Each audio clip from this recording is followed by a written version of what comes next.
Всем привет!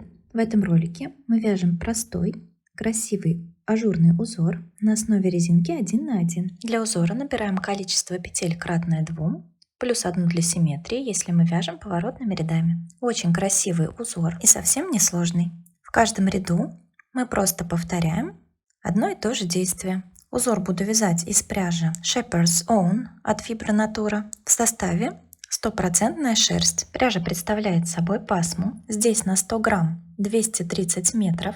Для вязания производитель рекомендует спицы 4,5-5,5 мм. В палитре пряжи представлены очень красивые, только натуральные оттенки. Для того, чтобы с пасмой работать продуктивно, нам надо перемотать ее в моток. Этот этап пропускать нельзя, иначе нить очень сильно запутается. Нить классической скрутки с меланжевыми оттенками очень красиво ложится как в лицевой глади, так и в узорах. Состав пряжи говорит нам о том, что она отлично подходит для вязания теплых изделий. После ВТО нить раскрывается и становится немного мягче.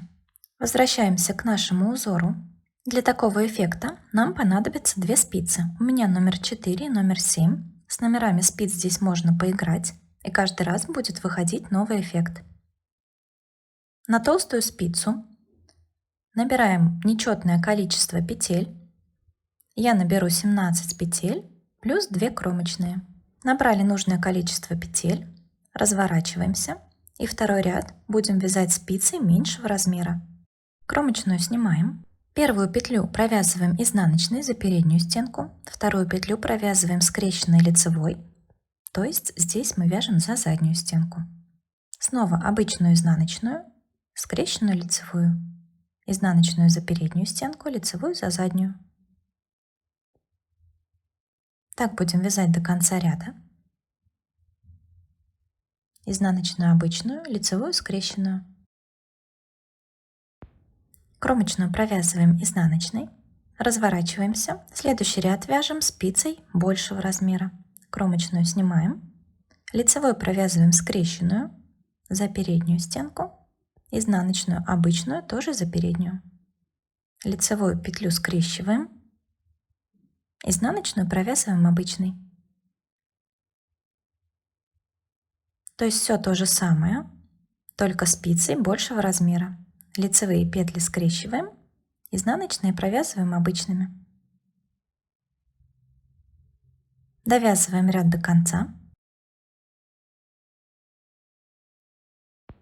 И снова у нас освободилась спица меньшего номера. Следующий ряд мы провязываем ей. Точно так же изнаночные обычные, лицевые скрещенные. Все петли за переднюю стенку. За счет такого чередования толщины спиц у нас и достигается ажурный эффект в резинке. И мы таким образом вяжем на нужную нам высоту. Очень красиво и очень просто. Спасибо вам за внимание. Подписывайтесь на канал, нажимайте на колокольчик, чтобы не пропускать новые видео. Будем вязать вместе.